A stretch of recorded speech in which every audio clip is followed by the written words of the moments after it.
Welcome to the Nietzsche Podcast. This is Keegan, also known as Essential Salts, also known as your eternally recurring host. Today we're going to commence Season 7 with an exploration of how Nietzsche's ideas relate to Buddhism. Anyone who has ventured to compare and contrast the ideas of Nietzsche with Buddhism will likely have found that there seem to be many agreements as well as disagreements between Nietzsche's philosophy and that venerable religion. And as such, the commensurability of these two sets of ideas may not be immediately clear. And so today we are going to start disentangling all of that.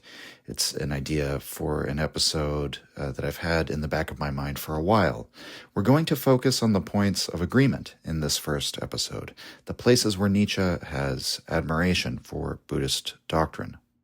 Next episode, we're going to look at where Nietzsche has a critical word for that religion. In Nietzsche's book, Daybreak, there is a section entitled In Hoc Signo Vinces, which means, in this sign you will conquer.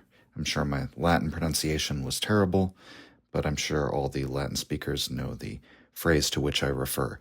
This famous phrase was reportedly seen emblazoned in the sky by Constantine and his troops, along with the Chi-Rho, the current symbol of Christianity in those times, before the crucifix became the most commonly used insignia for Christianity.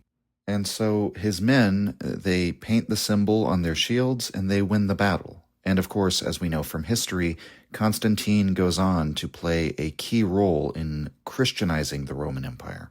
But Nietzsche titles this section with that phrase, in hoc signo vinces, for subversive reasons. He says that, for whatever progress Europe has made when it comes to religious matters, we have not even reached the liberal naivete of the ancient Brahmins of India. What follows is this passage, quote, In India, 4,000 years ago, people meditated more profoundly and transmitted to their descendants more pleasure in meditating than is the case in our own days. For those Brahmins believed in the first place that the priests were more powerful than the gods, and in the second place that it was observances which constituted the power of the priests. As a result of which, their poets were never tired of glorifying those observances, prayers, ceremonies, sacrifices, chants, improvised melodies, as the real dispensers of all benefits. Although a certain amount of superstition and poetry was mingled with all this, the principles were true. A step further and the gods were cast aside, which Europe likewise will have to do before very long. One more step further, and priests and intermediaries could also be dispensed with, and then Buddha, the teacher of the religion of self-redemption, appeared. How far Europe is still removed from this degree of culture, end quote. The reason for the title of the passage, as Nietzsche goes on to say in conclusion, is that we who no longer believe in God among the Europeans now require some watchword among ourselves so that we may know one another, we might recognize one another, to distinguish those of us who are restless spirits living among these tranquil, or indeed we might say tranquilized modern types. And with such a watchword, we may begin to build a kind of community among the godless who can then become a real power in Europe, which is not limited to one nation or one class, or by one's place in the economic structure or the social structure. In hoc signo vinces, by this sign ye shall conquer, by this watchword, let us godless, restless, free spirits know one another. The point of interest for us in this passage is that Nietzsche presents Buddhism as an atheist religion, and favorably so. This element of the Buddhist doctrine makes it superior to the European worldview, at least when it comes to matters of religion. It represents an advancement that we have not yet reached. The advancement, as he describes it, is that we begin by disregarding the power of the gods relative to that of the priests, seeing the power in the observances, which Nietzsche says is true, even if there were superstitious reasons for believing this, eventually discarding the gods altogether, and eventually discarding even the priests. That's the stage at which Buddha arrives. Now, I can see how this could be potentially a contentious description on the part of Nietzsche, because Buddhism is certainly not lacking in metaphysical ideas, such as a cosmology involving upwards of 30 worlds, principles like karmic rebirth. Furthermore, Buddhist doctrine, depending on the sect or the denomination, certainly asserts the existence of powerful beings who seem like deities, who endure for immeasurably long ages beyond any human lifetime, not to mention pantheons of Buddhas and Bodhisattvas that you will find in Mahayana and Vajrayana Buddhism. And even if all of this is understood very differently from Western religion or Western metaphysics, even if such beings aren't understood to be gods per se, I think a Westerner could certainly be justified for conceiving of them that way according to that typical Western understanding of what constitutes godhood. It meets all of our standards for talking about deity. But I would argue, especially if we go back to the Pali Canon, the core literary canon of Buddhism, Nietzsche's description is especially accurate here. Ultimately, even if there are heavenly realms with devas and asuras and all sorts of powerful spiritual forces at play in the world, these beings are more like, say, the Olympians of Greece, and less like an all-powerful creator god in the style of Yahweh, or even something similar to Plato's demiurge or the Neoplatonic god, who can be understood through the form of the good and so on. That is somewhat qualitatively different from the types of deities that appear. These deities are not, in other words, they're not all that different from ourselves as mortals, at least when it comes to Buddhist standards, where we would inquire as to whether or not they too are subject to death and rebirth and ignorance and desire and all of these things, which indeed they are. They're simply more powerful, they're more long-lived, they're more knowledgeable and wise and so on, and Buddhist doctrine holds that these deities will eventually see their karmic merit expire, and their birth as one of the devas or other types of powerful divine beings will eventually end. And perhaps one day they will eventually be reborn as a human being, just as human beings who earn karmic merit may one day eventually be reborn into one of the heavens. And I want to stress that this does apply to Mahayana and Vajrayana too, by the way. It's just that the presentation of, for example, a being like Amitabha Buddha, as a sect in the Mahayana tradition, to understand the ways in which Amitabha is not a god, you have to get a lot more philosophical. Whereas I would say in Theravada, it's much more straightforward. That's just my opinion. I know that at bottom, the same fundamental claims about reality are being made that end up producing a giant asterisk by anything that's called a deity in Buddhism whenever Westerners try to approach it. But in any case, I think that's a good way to look at it, that the gods are in some sense just like us. They're bound by samsara just like human beings are. The great wheel of samsara, the cycle of rebirth, is incredibly important in the Buddhist worldview. It's essentially a cosmos governed not by a personal deity, but the impersonal law of karma. It could be seen as a kind of moral order, but that would be, in my opinion, a crude understanding of it. It's not legislated by any of the deities that we have mentioned. They too are subject to it. No sentient being is, so to speak, above the web of causes and conditions. Karma, in its original meaning, is action. Every action has a causal relationship to the conditions that obtain in the future.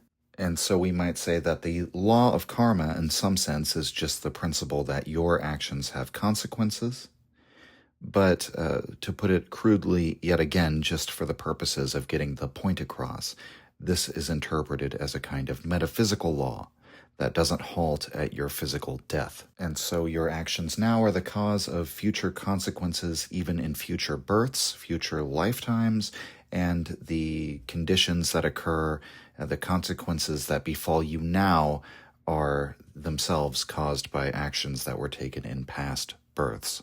I used to say somewhat glibly when I was first getting out of Buddhism, because I used to be a practitioner of Buddhism, but I used to say that if there is a god or something equivalent to it in Buddhism, that god's name is karma. Now, again, this is not an all-powerful personal deity. It's not really a god, but karma is more like just an axiom of the universe. It's something indifferent, non-conscious, an inexorable relation of cause and effect that can be regarded as, we could even conceive of it, if we wanted to make a vulgar scientific metaphor, as being akin to like the laws of thermodynamics or the law of gravity. To ask why the consequences of our actions are dictated by karma would be like asking why objects with mass tend to attract other objects with mass. Why is the sky blue, right? In some sense, it's a meaningless question. It's simply a condition of sentient existence that everything we do has consequences that we or our future births have to inherit. Sometimes in the sutras, this is spoken of as though the actions of an individual are seeds, and eventually the seeds bear their fruits. This is from the Anguttara Nikaya, quote, "Just as when seeds are not broken, not rotten, not damaged by wind and heat, capable of sprouting, well buried, planted in well-prepared soil, and the rain god would offer good streams of rain, those seeds would thus come to growth, increase, and abundance. In the same way, any action performed with greed, performed with aversion, performed with delusion, born of delusion, caused by delusion, originating from delusion, wherever one's selfhood turns up, there that action will ripen. Where that action ripens, there one will experience its fruit, either in this very life that has arisen or further along in the sequence." End quote. Greed, delusion, and aversion are called the three poisons. We could also translate them as craving, ignorance, avoidance. Simply, the impulse to get something, to acquire, to satisfy desire. The ignorance or the delusion of being a separate, individuated being who needs to satisfy such desires in order to be happy. And the aversion to what we don't desire, the avoidance of what it is that we hate or causes pain or are repulsed by, effectively desire in a negative form. It is these three poisons that create the conditions of selfhood that cause the individual to incarnate as a sentient being. Now, given everything that I've just laid out, those of you who are familiar with Nietzsche's philosophy might be surprised by his apparent praise of Buddhism, given that we have just outlined a kind of moral doctrine with metaphysical consequences based on an inflexible law of cause and effect.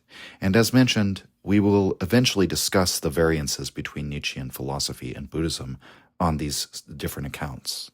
But in understanding how Nietzsche could be admiring of Buddhism, given these doctrines, we have to contextualize this interaction between Nietzsche and Buddhism, given the way that Nietzsche approaches religion, which colors his view of Buddhism. His approach is naturalistic, it is psychological, it is physiological. His question concerning the doctrines of Buddhism, therefore, is not whether or not they are true, but rather what kind of physiology produces such a doctrine, what kind of life, which way of living creates a consciousness in which Buddhism can take hold, and psychologically, what is it that the Buddhist practitioner is concerned with? How does this have an actual effect on what he does, what he thinks, his experience of life? Rather than the question of whether Buddhism is true, we simply ask, what was its value for life? What did it do for the people in which it took hold psychologically? What need did it fulfill for them? Of what inner meaning is Buddhism a symptomatology? What is it a symptom of? Let's return to the Anguttara Nikaya, where we have a description of how one can get out of the cycle of rebirth. Quote, "Any action performed with non-greed, born of non-greed, caused by non-greed, originating from non-greed. When greed is gone, that action is thus abandoned, its root destroyed, made like a palmyra stump, deprived of the conditions of development, not destined for future arising. Just as when seeds are not broken, not rotten, not damaged by wind and heat, capable of sprouting, well buried, planted in well-prepared soil, and a man would burn them with fire, and, burning them with fire, would make them into fine ashes. Having made them into fine ashes, he would winnow them before a high wind, or wash them away in a swift-flowing stream. Those seeds would thus be destroyed at the root, made like a palmyra stump, deprived of the conditions of development, not destined for future arising." End quote. The Palmyra stump is a metaphor for cessation that is often used in the sutras because the Palmyra dies when the crown is removed and it will not regrow after that. The way out of this ever-recurring cycle of causes and consequences within the cycle of samsara dictated by the law of karma, the way out is to abandon greed, aversion, and delusion. You don't escape samsara by earning karmic merit, but by not generating karma at all, by stopping, by halting the wheel of samsara and uprooting those desires. Because after all, a better rebirth will not in itself liberate you from this cycle of rebirth and suffering. Again, that birth may place you in a better position to be able to do so. This is how the Pure Land Buddhists, for example, conceptualize their approach to the religion, but the Buddhism of the Pali Canon is relatively clear that a human life is the most precious of all possible things in existence. And why is that? Well, Buddhism is often called the middle way between hedonism and asceticism. By modern standards, many Buddhist monastic practices will strike us as downright ascetic. But what is meant in this context is that there's no desire in Buddhism to punish or mortify the flesh, as we might see in examples of the flagellants or other self-mortification practices in Christianity that you can read about, for example, in James' Varieties of Religious Experience. You're not supposed to hate life and to hate existence. That would be another form of aversion. You're not supposed to be in love with life either, or lust after it. The state that Buddhists aim at could best be called by the name equanimity. And one of the most important metaphysical claims of Buddhism is that human beings are uniquely positioned to attain this state of equanimity. The devas in heaven are too happy. Many of them probably don't want to be liberated. Who would want to be liberated from heaven? Now, of course, it's another delusion fueling that attitude because that's based on the idea that your heavenly existence will last forever. And so it's ignoring that when all of your karmic merit is spent, you'll have to be reborn in a lower level of existence. Meanwhile, if we look to the other types of birth that you could expect in Buddhist cosmology, the beings in hell are suffering too much to have the steadiness of mind to become liberated. The animals they're lacking in intelligence. They're too stupid. The asuras are too angry. The pretas, the hungry ghosts, they're consumed by hunger. Only human beings can attain this equanimity and practice the middle way. Furthermore, the Buddhist is not supposed to feel guilty for having the experience of desire. In fact, that could be a kind of block to becoming liberated from it. Unlike in Christianity, where certain inner states are really sort of the coin of the realm in terms of your salvation, right? Whether you're faithful, whether you're penitent, all of these things. In Buddhism, what matters is your actions. Now, there's a state of mind that has to be accompanied with those actions, right? Whether the root of those actions is one of those poisons that perpetuates your rebirth. But ultimately, that's the real question is, what fruits are sprouting from the seeds that you are planting? And one of the ways of understanding the centrality of action in Buddhism is to look at the Four Noble Truths, which, as it is commonly known, are given in the format that was known at the time, the format of a doctor's diagnosis. The Four Noble Truths are: there is suffering. Suffering is caused by desire. The cessation of desire is the cure to this suffering, and the method for ceasing desire is the Noble Eightfold Path, which is the code of conduct for Buddhists. The reason I bring this up, the format of a medical diagnosis, is that this perfectly encapsulates the underlying attitude of Buddhism toward the problem of suffering. It is an affliction, and curing that affliction is not accomplished simply by having a certain inner state. Again, having the right view of things, the right mindset, is important. But the main requirement is a course of action, in the same way that it's important for a sick person to want to get well, but that won't work if at the end of the day he doesn't take his medicine. The important thing is taking the medicine, following the course of the prescribed treatment. And so perhaps the most important thing to understand about Buddhism can only really be brought to light by a comparison with Christianity. There is no equivalent to the Christian demand for faith, nor the Christian demand for repentance. The problem is put starkly. There is suffering. In the lives of all sentient beings, none of them go through those lives without knowing some form of suffering.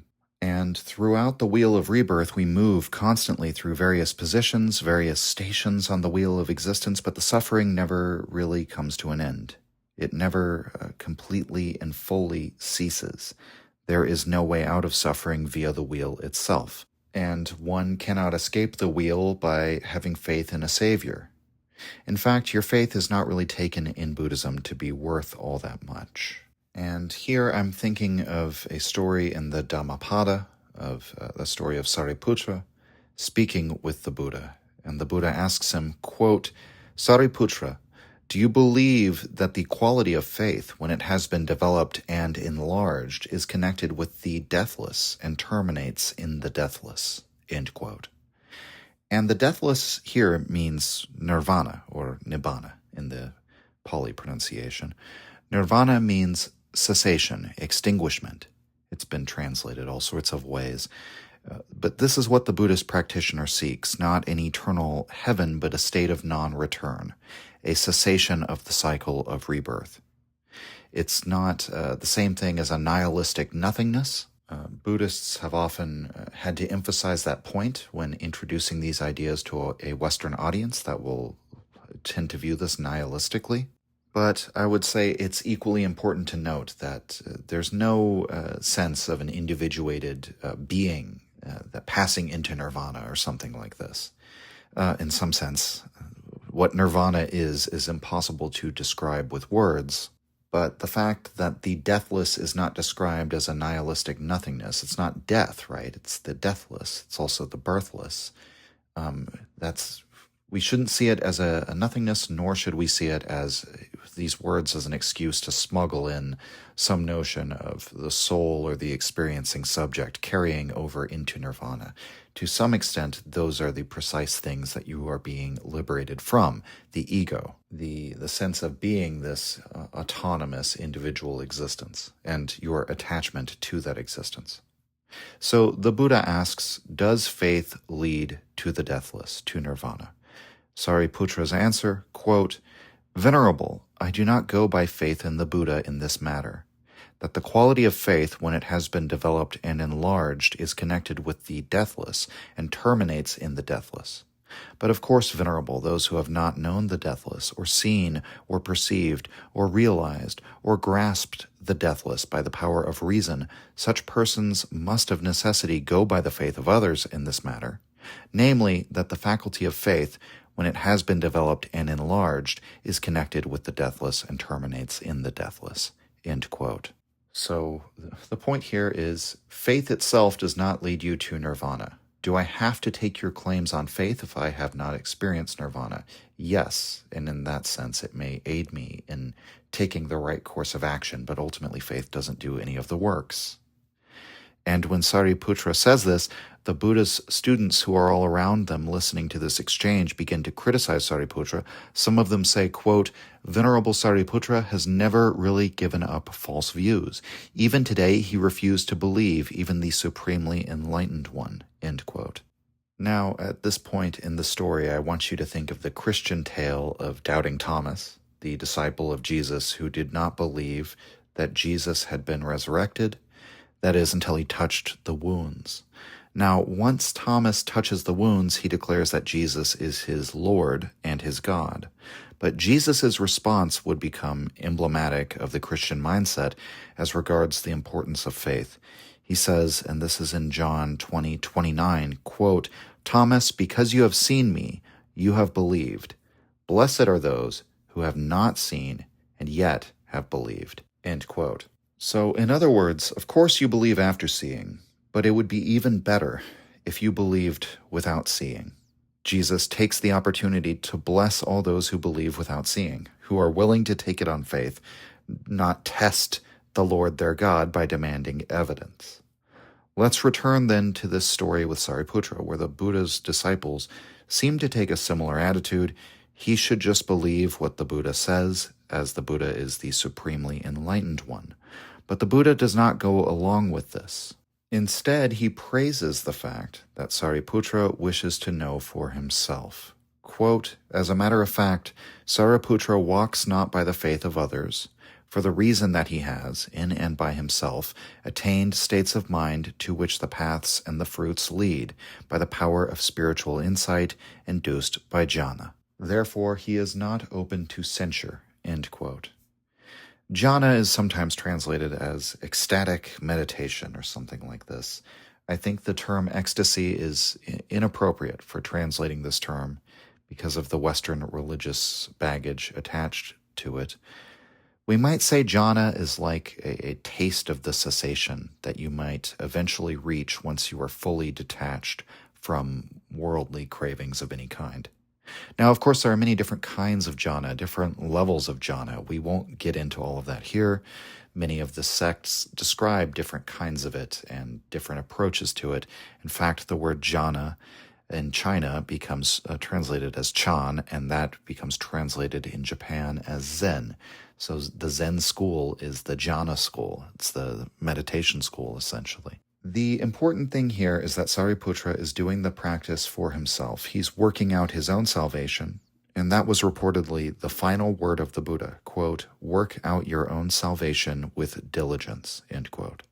And so Buddhism is not only a religion that depends on self-power rather than other power, in that you are the person who has to do the practice, who has to learn how to cease in creating karma, but it puts very little stock in faith or belief.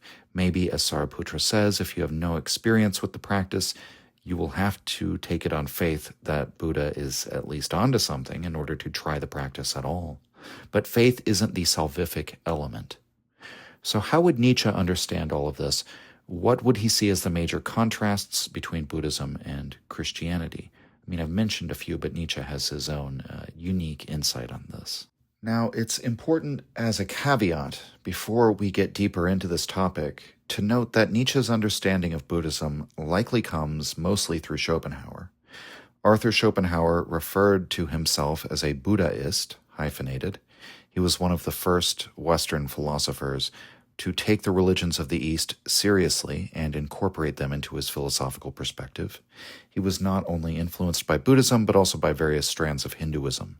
I would say that he interpreted Buddhism through his own philosophy, best articulated in The World as Will and Representation.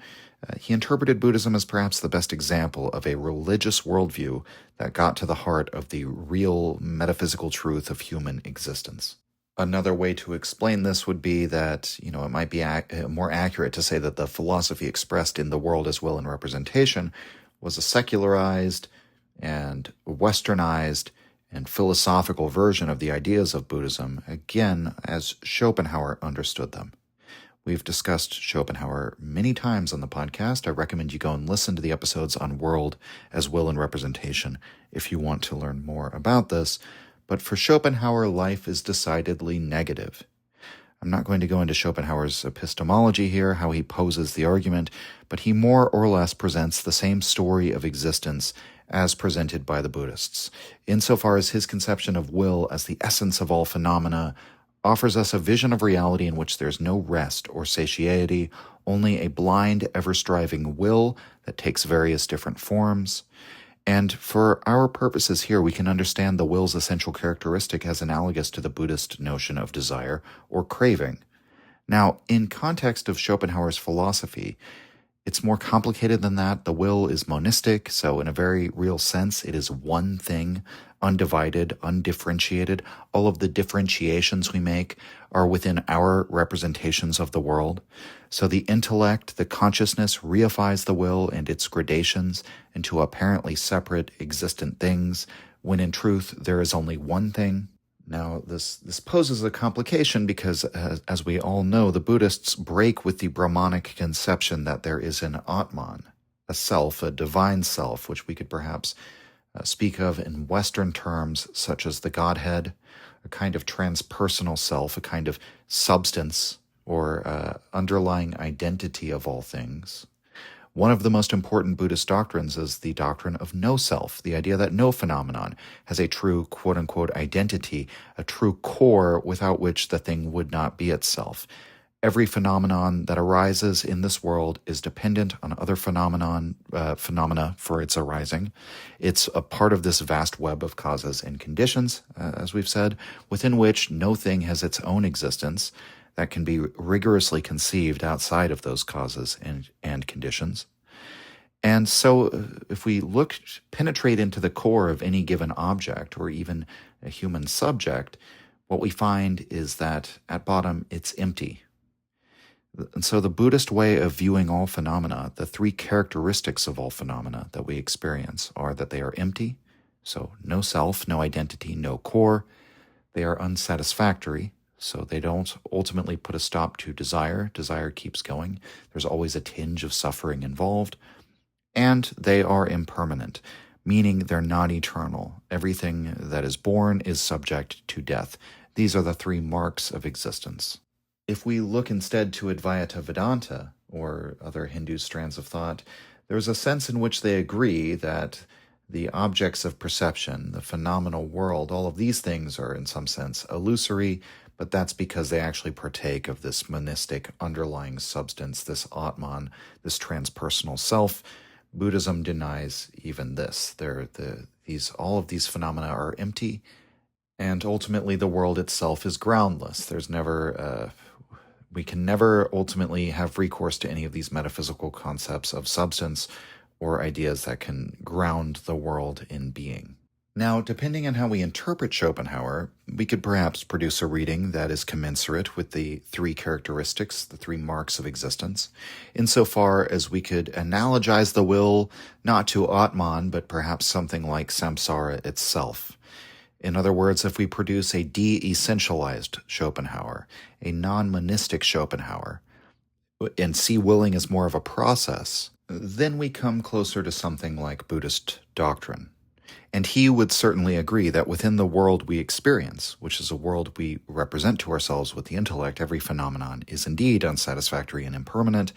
He would agree that for all of our satisfaction of individual desires, desire itself is never satisfied, not by its own doings, not by its own logic. Desire just leads to more desire. And Schopenhauer sees our mortality, too, as one of the fundamental causes of suffering. And there's a passage from one of his essays on the suffering of the world that I think conveys Schopenhauer's attitude very well in this respect. Quote, "If you imagine, insofar as it is approximately possible, the sum total of distress, pain, and suffering of every kind which the sun shines upon in its course, you will have to admit it would have been much better if the sun had been able to call up the phenomenon of life as little on earth as on the moon, and if here as there the surface were still in a crystalline state. You can look upon our life as an episode unprofitably disturbing the blessed calm of nothingness. In any case, even he who has found life tolerably bearable will, the longer he lives, feel the more clearly that on the whole it is a disappointment, nay, a cheat. If two men, who were friends in youth, meet in old age after a lapse of an entire generation, the principal feeling the sight of one another, linked as it is with the recollections of earlier years, will arouse in both, will be one of total disappointment with the whole of life, which once lay so fair before them in the rosy dawn of youth, promised so much, and performed so little." End quote. So we see here, several things that relate Schopenhauer's attitude on life to Buddhism, but the whole notion of our life as an episode unprofitably disturbing the blessed calm of nothingness does even hint at a kind of no-self understanding as sort of the fundamental groundless ground of reality. That to the extent we experience our individual existence as real, it is a kind of delusion. Now, the pessimism of Schopenhauer, as it comes through in this passage, even though it does bear resemblance to them, pessimism is not something that's shared by the Buddhists. At least they would never put it that way in their own words. And part of that relates us back to that same issue that nirvana is not supposed to be seen as nothingness. that perhaps Schopenhauer's outlook is too caught up in the frameworks of being and nothingness as a kind of opposite to being, a kind of non-being which nevertheless capitulates to this sort of subject-object, objective existence of the world. Perhaps that's part of the problem. And, one way of thinking about this would be that Buddha attains nirvana while he's still alive, right? So he attains it on this earth, and he still walks around and teaches and speaks and does all sorts of things after having entered into nirvana, into this state of so-called nothingness.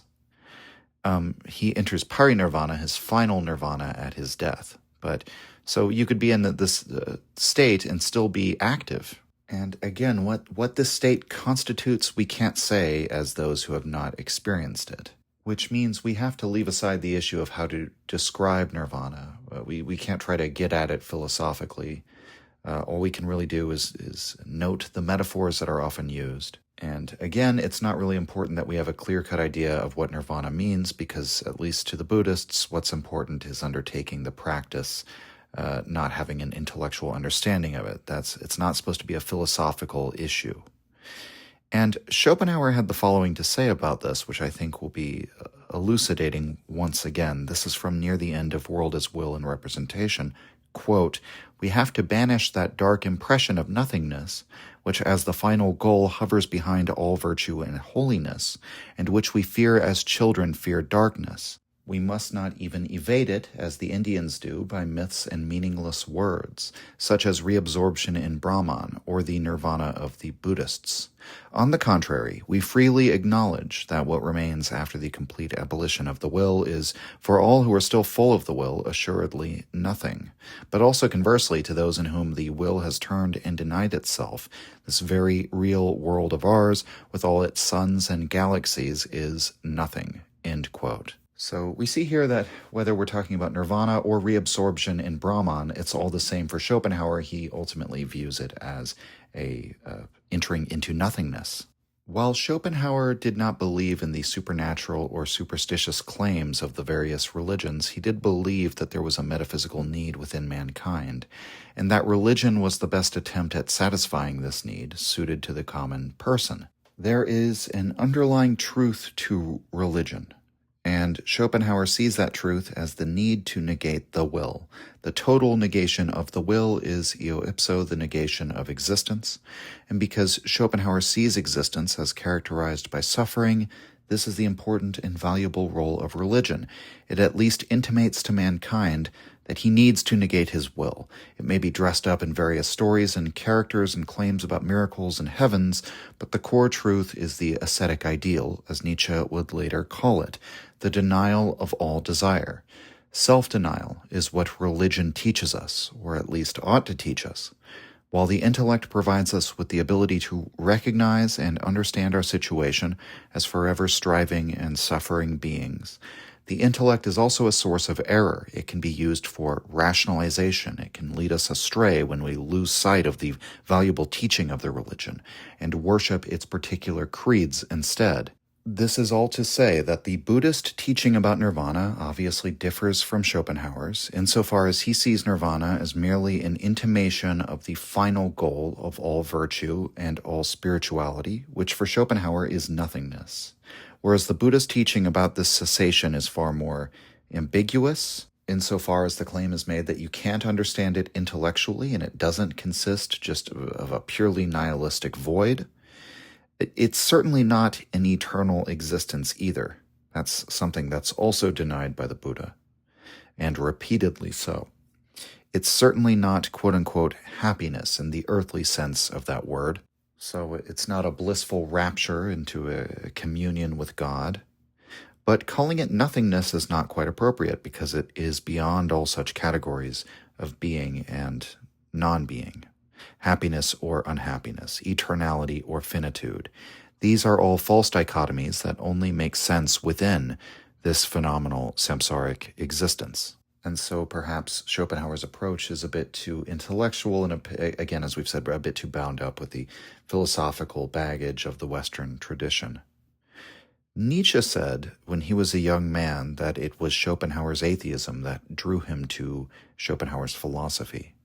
And later, when he would break with Schopenhauer's pessimistic view of life, and again, this is something we've discussed in detail in past episodes, eventually Schopenhauer becomes one of the most criticized figures in Nietzsche's oeuvre.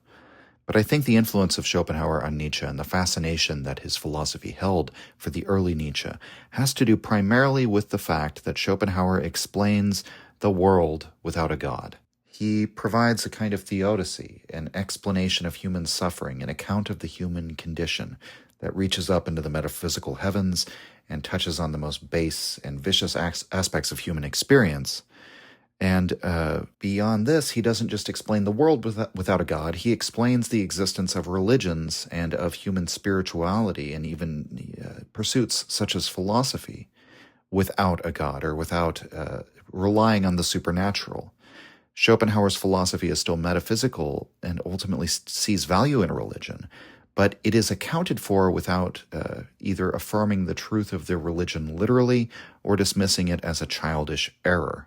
Now, there are also a few among the ancient Greek philosophers who are important to consider as well, because understanding how Nietzsche thought about their ideas reveals something about how he understood Schopenhauer's philosophy and how he understood Buddhism.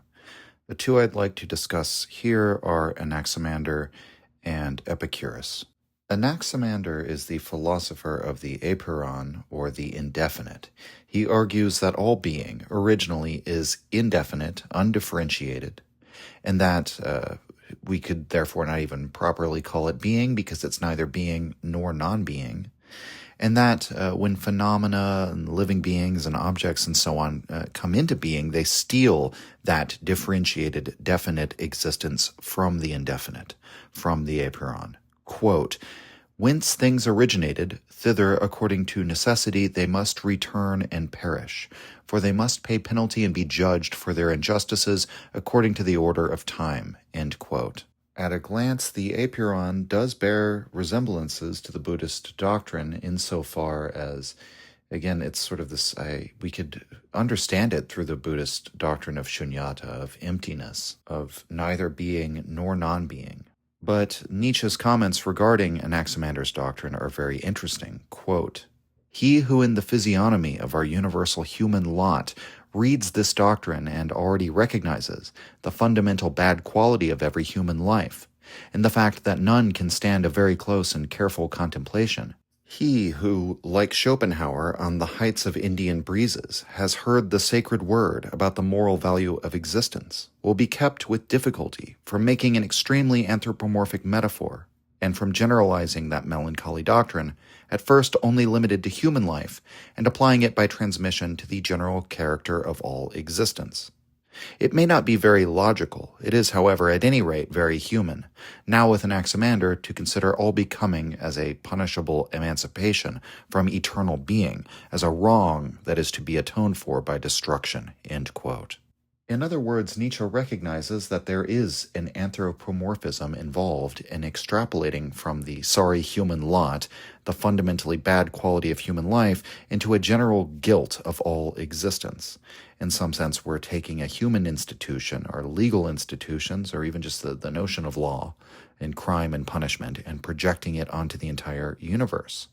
And yet Nietzsche says this is only human. We shouldn't hold it too much against Anaximander, in other words, given that he was one of the first philosophers. He had to discover philosophy as a discipline for himself. But notice the language that he who, like Schopenhauer on the heights of Indian breezes, has heard the sacred word about the moral value of existence. This sacred word is in some sense commensurate with Anaximander, that a definite individuated existence, or in Buddhist terms, a craving, deluded and averse existence, an empty, unsatisfactory, impermanent existence as a sentient being, this has a negative value. And so the important notion here that Nietzsche draws out is the notion of guilt, that Schopenhauer doesn't regard existence as guilty, and nor do the Buddhists. That, again, would be a kind of anthropomorphized understanding, a kind of metaphor for explaining why it is that all things which are born must die. But ultimately, it can't be the case, because you haven't stolen anything when you've taken your existence from the indefinite, because existence doesn't have a positive value to begin with. And so, again, with Schopenhauer and the Buddhists, there's no element of guilt or sin involved. The problem is suffering. The problem is the very negative value of existence. The other figure I mentioned was Epicurus. Epicurus was a negative hedonist and a follower of the materialist philosopher Democritus. As such, Epicurus and his followers, the Epicureans, are agnostic about the existence of gods, and they regarded the question of whether the gods exist or not to be unnecessary for determining the best way to live. Just be virtuous, prudent, and pious whether the gods exist or not, because then you can have peace of mind.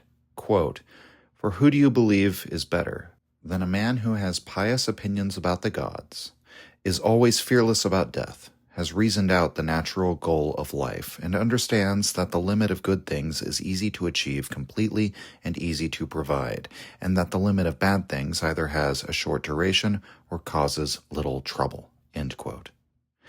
To explain this, for Epicurus, the best life is a life of few needs, satisfying as few desires as possible. Happiness is mostly something sought in the negative. It's not as though there aren't positive pleasures, but the primary problem is pain, not how to acquire pleasure.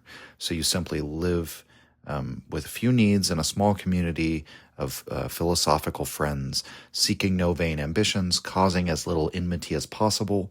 The problem with most of the desires that we seek after is that they cause us to suffer. If you limit your desires to the bare minimum and turn your attention instead to reducing suffering, you'll be able to live a happy existence. Here meaning, again, happiness in the negative sense, a state that is free of suffering. When we enjoy some positive pleasure, the presence of suffering can still ruin it, whereas pleasure doesn't ruin suffering. It doesn't dispel suffering, we might say. So whether we're happy or not depends on whether there's the absence of suffering, not the presence of pleasure. Epicurus, as a materialist, believed that death was the end of conscious existence, and therefore suffering ceases upon one's natural death. You have nothing to fear from death. We've stopped to consider these other figures because I think it's key to understanding how Nietzsche would have seen Buddhism and interpreted it through the philosophical frameworks with which he was familiar. Like Schopenhauer, Nietzsche came to believe that there was something disclosed by religion, a truth within it, even though the specific claims of the religion are nevertheless false. But it's very different for Nietzsche. For Nietzsche, the underlying truth is the valuation, the judgment that the religion makes. Now, obviously, I'm not saying that every judgment that a religion makes is true in the sense of objective correctness or something like that. What I'm saying is that fundamental to the religion is a judgment, or a series of judgments, about existence, about human life, about the world. And this judgment for Nietzsche is what the entire religion is an expression of. Unlike Schopenhauer, he doesn't believe in this underlying truth of the will, a monistic force, which is differentiated into representations. Instead, he presents a view of reality as countless different forces, which can be explained through will to power, or we might say understood, interpreted through will to power, as the desire for overcoming, perhaps, but which, each force interprets power, it interprets the meaning of its self-overcoming as something different. In other words, we have this moving, dynamic, multiplicitous world where every force, or in physiological terms, every drive, every impulse, makes their valuations, their judgments about the worth of things, and religions, philosophies, and moralities are consciously articulated expressions of these judgments. And so, after all this preamble, what is the judgment about existence that is disclosed by Buddhism according to Nietzsche? Nietzsche discusses this in a series of sections of the Antichrist. It's one of the most informative places where he offers a word on Buddhism, and it's by comparison with Christianity that he elucidates his thoughts. Buddhism is similar to Christianity in one significant respect. He says that both are decadence religions, religions of decline, we might say, religions that emerge during a period of exhaustion. But Buddhism is different from Christianity in that it lacks the concept of a god, and more importantly, it lacks the concept of sin. It addresses itself again directly to the human condition, to the problem of suffering. This is Antichrist 20, quote, "In my condemnation of Christianity, I surely hope I do no injustice to a related religion with an even larger number of believers. I allude to Buddhism. Both are to be reckoned among the nihilistic religions. They are both decadence religions, but they are separated from each other in a very remarkable way. For the fact that he is able to compare them at all, the critic of Christianity is indebted to the scholars of India. Buddhism is 100 times more realistic than Christianity. It is part of its living heritage that it is able to face problems objectively and coolly. It is the product of long centuries of philosophical speculation. The concept God was already disposed of before it appeared. Buddhism is the only genuinely positive religion to be encountered in history, and this applies even to its epistemology, which is a strict phenomenalism. It does not speak of a struggle with sin, but yielding to reality of the struggle with suffering. Sharply differentiating itself from Christianity, it puts the self-deception that lies in moral concepts behind it. It is, in my phrase, beyond good and evil. The two physiological facts upon which it grounds itself and upon which it bestows its chief attention are, first, an excessive sensitiveness to sensation, which manifests itself as a refined susceptibility to pain, and secondly, an extraordinary spirituality, a too protracted concern with concepts and logical procedures, under the influence of which the instinct of personality has yielded to a notion of the impersonal. These physiological states produced a depression, and Buddha tried to combat it by hygienic measures. Against it he prescribed a life in the open, a life of travel, moderation in eating, and a careful selection of foods. Caution in the use of intoxicants, the same caution in arousing any of the passions that foster a bilious habit and heat the blood. Finally, no worry, either of one's own account or on account of others.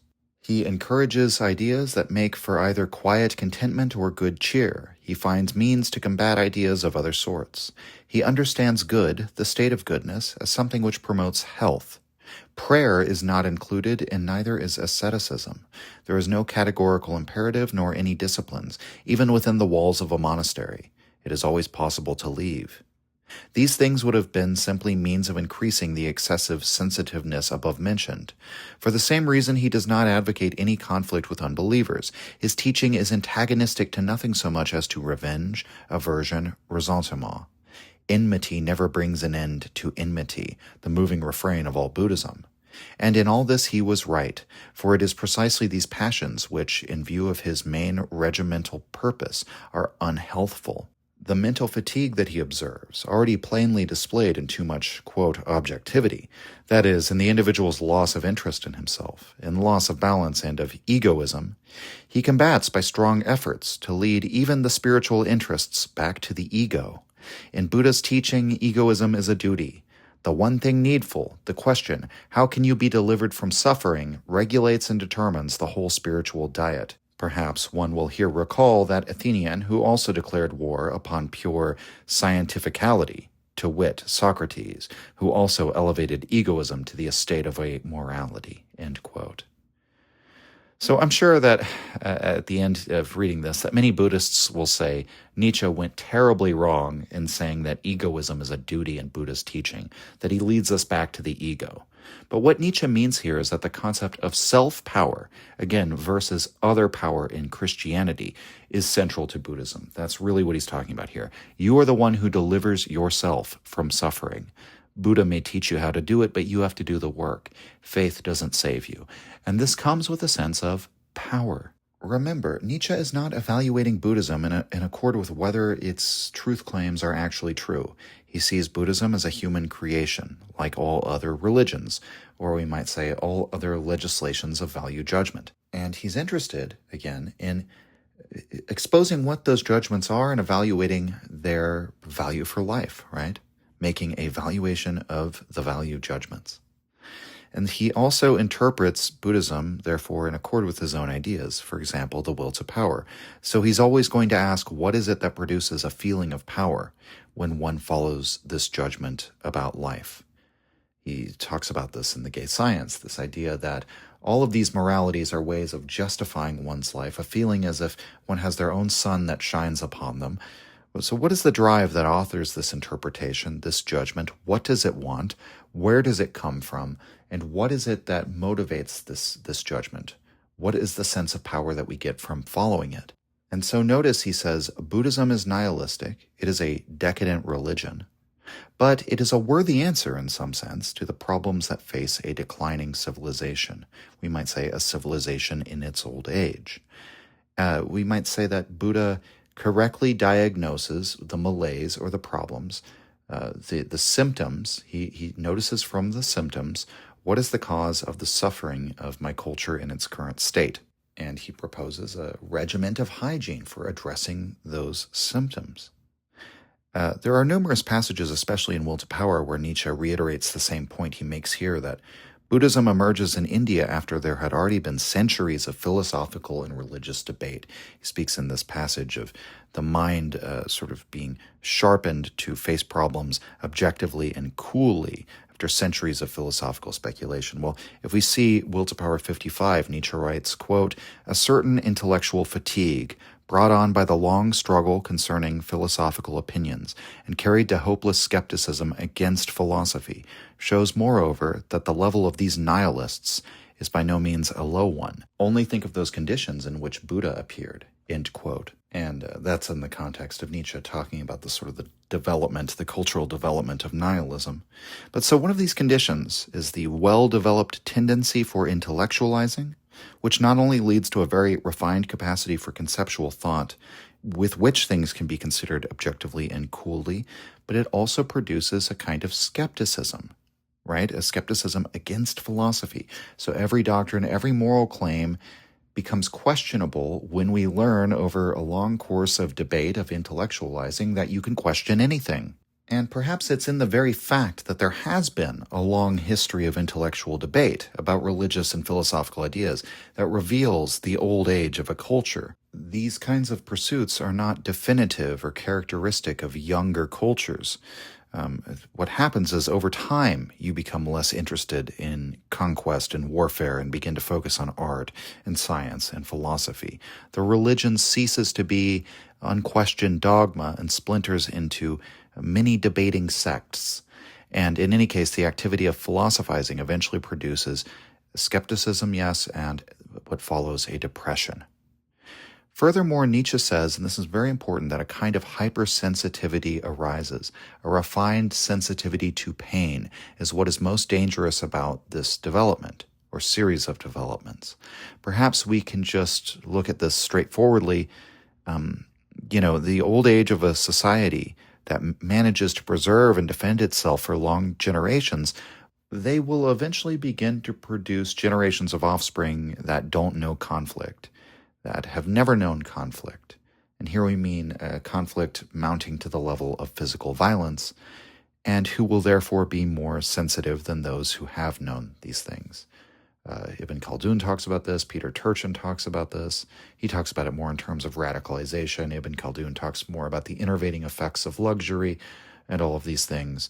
Where they talks about a kind of softening takes place in which the kind of hardships which might have been perfectly usual for one's ancestors become a major source of discomfort or pain for the over-civilized person. But the picture that we're painting here is one in which you are a victim of your own success. And so Buddha diagnoses the problem as hypersensitivity. Nietzsche characterizes Buddha's teaching as a hygienic one.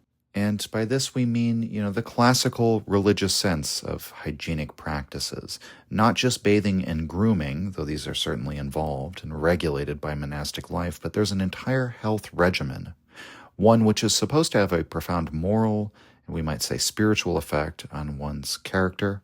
And I actually found a rather interesting passage from the Samyutta Nikaya 24, which relates to this insofar as in this passage, Buddha is being questioned by Mulayasivaka as to whether or not everything an individual feels is entirely caused by karma, and perhaps surprisingly, the Buddha answers by giving him a series of counterexamples where what an individual feels is not, at least proximally, caused by what was done before. And I'm not presenting this passage in order to work out a coherent understanding of Buddhist doctrine, but if we examine this passage from a Nietzschean lens, I think it will be of particular interest, because here the Buddha is thinking in quite literally physiological terms. He lists sources of sensations, both pleasant and unpleasant, and says that they come from a physiological cause, and that's the level at which they have to be addressed. Quote, Mulayasivaka, There are some Brahmins and contemplatives who are of this doctrine, this view. Whatever an individual feels, pleasure, pain, neither pleasure nor pain, is entirely caused by what was done before. Now, what does Venerable Gautama say to that? The Buddha. There are cases where some feelings arise based on bile, i.e., diseases and pains that come from a malfunction of the gallbladder. You yourself should know how some feelings arise based on bile. Even the world is agreed on how some feelings arise based on bile. So any Brahmins and contemplatives who are of the doctrine and view that whatever an individual feels, pleasure, pain, neither pleasure nor pain, is entirely caused by what was done before, slip past what they themselves know, slip past what is agreed on by the world. Therefore, I say that those Brahmins and contemplatives are wrong. There are cases where some feelings arise based on phlegm, based on internal winds, based on a combination of bodily humors, from the change of the seasons, from uneven care of the body, from attacks, from the result of karma. You yourself should know how some feelings arise from the result of karma. Even the world is agreed on how some feelings arise from the result of karma. So any Brahmins and contemplatives who are of the doctrine and view that whatever an individual feels, pleasure, pain, neither pleasure nor pain, is entirely caused by what was done before, slip past what they themselves know, slip past what is agreed on by the world. Therefore I say that those Brahmins and contemplatives are wrong." End quote. So it's rather interesting that this passage says some feelings we experience arise from karma, but some arise from the physiology. And all the world agrees that this is true. This is empirically true, we might say. And again, we're not here to sort out doctrine, because you could argue that one's physiological conditions now are also the result of their past karma. The interesting point is that Buddha is willing to say that suffering, in many cases, arises from the kind of care that one takes of the body, or from the humors being out of harmony, or perhaps it's the changing weather. There are all sorts of physical, natural causes that affect how we feel. And so Nietzsche sets the Buddhists apart from the ascetics in the passage we looked at earlier from the Antichrist. He says it isn't asceticism, this is a hygienic regimen, regulating diet, environment, and perhaps most importantly, keeping one from falling into resentment or enmity. Notably, in Ecce Homo, Nietzsche devotes a decent portion of that text to talking about his diet, his daily exercise, and his daily habits.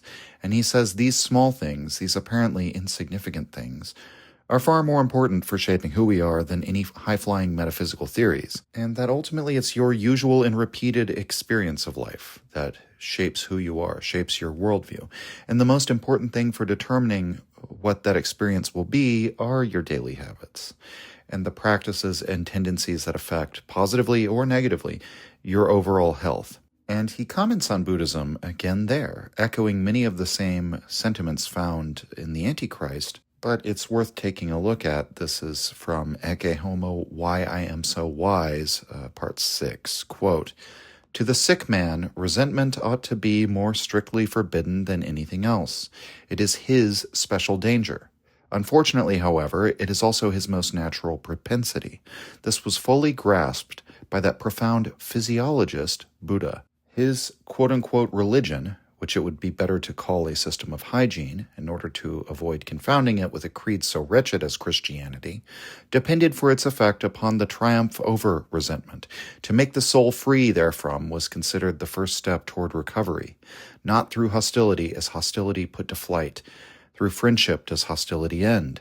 This stands at the beginning of Buddha's teaching. This is not a precept of morality, but of physiology. Resentment born of weakness is not more deleterious to anybody than it is to the weak man himself. Conversely, in that case of that man whose nature is fundamentally a rich one, resentment is a superfluous feeling, a feeling to remain master of which is almost proof of riches. Those of my readers who know the earnestness with which my philosophy wages war against the feelings of revenge and rancor, even to the extent of attacking the doctrine of, quote, free will, my conflict with Christianity is only a particular instance of it, will understand why I wish to focus attention upon my own personal attitude and the certainty of my practical instincts precisely in this manner, end quote. Again, here at the end, we can see where Nietzsche will differ with Buddhism. just in his own outlook, because he attacks the doctrine of free will. And of course, he attacks the entire idea of cause and effect elsewhere in his work. Both free will and cause and effect are necessary for Buddhism to make sense, to cohere as a doctrine. We have to remember the context of Nietzsche's arguments, particularly against free will, as he lays it out in Twilight of Idols. Free will emerges from the desire to hold human beings responsible for their actions. In other words, the desire to punish comes first, and then the metaphysical explanation that people have free will is a sort of post hoc rationalization on that. Free will is a load-bearing idea. It provides us with the ability to think in terms of moral responsibility, and this is why Nietzsche brings it up in conjunction with Christianity here. He thinks that ultimately Christianity sublimates the unfulfilled desire for revenge, or in other words, resentment, which is when a desire is felt rather than acted. And Christianity dramatizes an imaginary revenge in the doctrine of the Day of Judgment and eternal hell and so on. But notice what Nietzsche says here. Resentment is more dangerous and more harmful to the weak person, the sick person. One who was physiologically healthy could deal with feelings of resentment and master them almost as proof of how healthy they are. And yet it is the sick person who is most commonly resentful. And it's often presented as though Nietzsche is worried about resentment because it might emerge as a political outburst. It might lead to socialism or some such outcome. All the ranting against the slave revolt and morality. And while it is true to a degree that Nietzsche is, against socialist or anarchist revolutions and these things, he's more interested here about the physio-psychological effects of resentment on one's own life, we might say. And the interesting thing about Christianity is that it actually sort of preserves the individual in a state of resentment without ever allowing it to be discharged. In fact, Christianity actually exacerbates resentment, as we'll get to in a little bit about Nietzsche's writings where he makes that claim. But Buddha is a profound physiologist because he successfully manages resentment, whereas Christianity never can. There's a great quote from later in the Antichrist, actually, section 42, where he writes, quote, "The essential difference between the two religions of decadence, Buddhism promises nothing but actually fulfills, Christianity promises everything but fulfills nothing," end quote. Now, of course, as we've been discussing, Buddhism does make promises, I suppose you could say, in the same sense that Sariputta says you might have to have a sort of faith, and perhaps we might put it into the language of the promises made by the Buddha as to what will happen if you follow the middle path. But ultimately what's being promised is cessation, is a kind of, again, negative happiness, we might say. And it actually delivers on this, whereas Christianity, the way in which it exacerbates resentment is by promising this imaginary revenge, and how can it ever deliver on that? Nietzsche thinks that ultimately it is the health of the organism that determines what kind of philosophy it will have. We should look to the physiological state of a human being, or even a whole civilization, if we want to understand this. And so the Buddha is dealing with excessive sensitivity brought on by the old age of a culture, the depression brought on by the agnosticism and the skepticism that emerges after centuries of debate. And his prescription, in Nietzsche's view, deals with those conditions brilliantly, in contrast with Christianity, which feeds on ressentiment and relies on a deep spiritual and emotional sensitivity. The sensitivity of the Christian believer is very useful for Christianity. Buddhism attempts to actually meaningfully and effectively reduce these inner states, because ultimately they are unhealthy. For a people who is overly sensitive, for whom suffering has become a problem, what they need to be instructed in would be the techniques of how to feel less. And Buddha combats the excessive search for objectivity brought on by the centuries of debate by leading his students back to, the empirical, back to something grounded. Sure, Nietzsche phrases it in a weird way when he says he leads us back to the ego, but he's saying Buddha leads us back to the reality of our own suffering, which we know, we might say directly, or as an immediate fact of our own experience. And he says this is something you have power over and that you have to deal with.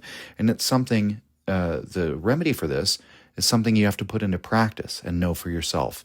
It's not something that you have to intellectually suss out all the details of or believe in by faith or revelation.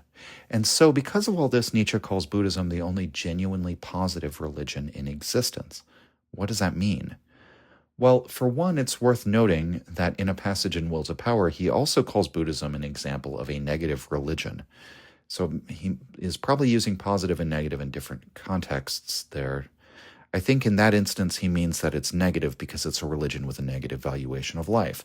It seeks a negative path to its goal, the reduction or elimination of suffering. But here he calls it positive because Buddhism, in contrast to Christianity, operates from a phenomenological epistemology.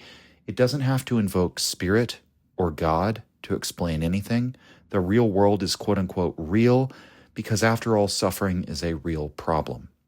Now, I could see some Buddhists pushing back on this point. Is Buddhism actually phenomenological in its epistemology, if indeed all phenomena are dependently arising, ultimately empty of any identity?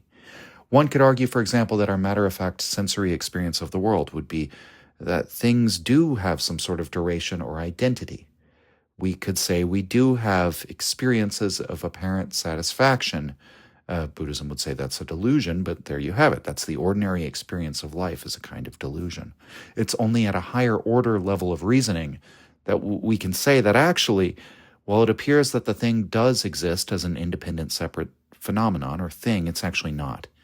While it seems that fulfilling this desire brings happiness, it's only after I reflect on the recurring nature of desire, the fact that it always reemerges, that I'm always fulfilling it and never finally and ultimately fulfilled, that it doesn't actually bring happiness. And so it doesn't seem, at least at a first glance, that Buddhist epistemology should satisfy Nietzsche if indeed he does believe in the total emancipation of appearance, meaning affirming appearance, living in appearance. Buddhism does seem to suggest you have to, there's the term samadhi, which means settling or gathering. You have to gather your attention and focus and concentrate and have some sort of penetrating wisdom or insight in order to see behind the appearances.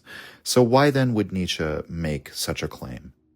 I think this is explained rather well in Will to Power 580. Quote, "To what extent are the various epistemological positions, materialism, sensualism, idealism, consequences of valuations, the source of the highest feelings of pleasure, feelings of value, may also judge concerning the problem of reality? The Buddhistic negation of reality in general, appearance, pain, is perfectly consistent. Undemonstrability, inaccessibility, lack of categories, not only for an absolute world, but a recognition of the erroneous procedures by means of which the whole concept has been reached. Absolute reality, being in itself a contradiction. In a world of becoming, reality is merely a simplification for the purpose of practical ends, or a deception resulting from the coarseness of certain organs, or a variation in the tempo of becoming. The logical denial of the world and nihilism is a consequence of the fact that we must oppose non-entity with being, and that becoming is denied. Quote-unquote, something becomes, end quote." So my interpretation of Nietzsche's point here, to put it as straightforwardly as I possibly can, would be that being is not directly apprehensible through the senses any more than impermanence or no self, and so on and so forth. In Nietzsche's language, becoming, the constant, transient, fluctuating nature of all existent things, all dependent on the entire tapestry of fate for their existence. This can't be understood either through being or non-being, if that makes sense. That it's the coarseness of certain organs that leads us to project being onto phenomena. But this is no justification for a metaphysical doctrine of being. We experience a certain tempo in the flux of becoming.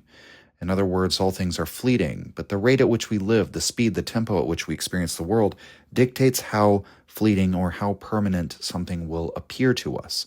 So that's a kind of apprehension that takes place in the organs, but is not in the, quote, things themselves, so to speak. And so, in fact, in this passage, Nietzsche suggests that the logical denial of the world, which he ties to nihilism, is a consequence of opposing non-entity with being, and thus denying becoming.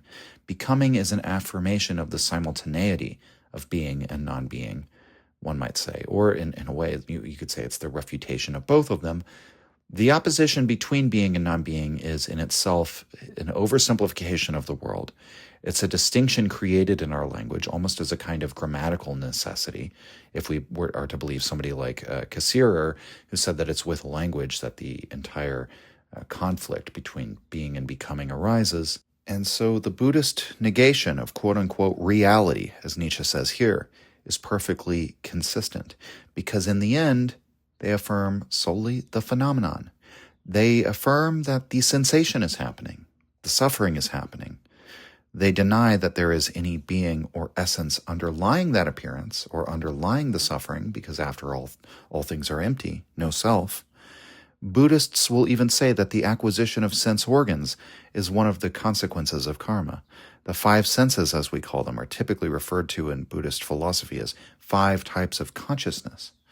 Each type of consciousness is in itself a kind of karmic result, because each consciousness makes possible a new type of desire and therefore a new type of suffering. And so there's a great passage on this in the Samyutta Nikaya 2279, in which the Buddha discusses how it is that each aggregate that forms up the human experience of life, these are the 5 skandhas, or the 5 heaps, the 5 aggregates, they each make possible a type of pleasurable experience and a type of displeasurable experience. Each is a kind of affliction. Quote, "And why do you call it form? Because it is afflicted. Thus it is called form. Afflicted with what? With cold and heat and hunger and thirst, with the touch of flies, mosquitoes, wind, sun, and reptiles. Because it is afflicted, it is called form. And why do you call it feeling? Because it feels, and thus it is called feeling. What does it feel? It feels pleasure. It feels pain. It feels neither pleasure nor pain. Because it feels, it is called feeling. And why do you call it perception? Because it perceives. Thus is it called perception. What does it perceive? It perceives blue. It perceives yellow. It perceives red. It perceives white. Because it perceives, it is called perception. And why do you call them fabrications? Because they fabricate fabricated things. Thus they are called fabrications. What do they fabricate as a fabricated thing? From formness, they fabricate form as a fabricated thing. From feelingness, they fabricate feeling as a fabricated thing. From perceptionhood, from fabricationhood, from consciousnesshood, they fabricate consciousness as a fabricated thing. Because they fabricate fabricated things, they are called fabrications. And why do you call it consciousness? Because it cognizes. Thus it is called consciousness. What does it cognize? It cognizes what is sour, bitter, pungent, sweet, alkaline, non-alkaline, salty, and unsalty. Because it cognizes, it is called consciousness." End quote. I bring up this aspect of Buddhism because the 5 skandhas, form, feeling, perception, fabrications, and consciousness, are all vectors of karma, we might say. They are arenas in which karma is both made and experienced. And the claim, especially when we get to Mahayana Buddhism, is that to attain Buddha nature, to attain liberation from desires, is to recognize the inherent emptiness of the skandhas and the emptiness of the 5 senses. That in a very important way, the skandhas, the senses, are already empty, devoid of any reality, as of this very moment, right now. It's simply a delusion that sentient beings labor under, that causes them to invest reality in our perceptions, our feelings, our mental fabrications, and so on. And so form is denied. Mental fabrications are recognized as false, which would seem to put the Buddhist epistemology at variance with a common sense, matter-of-fact experience of the world.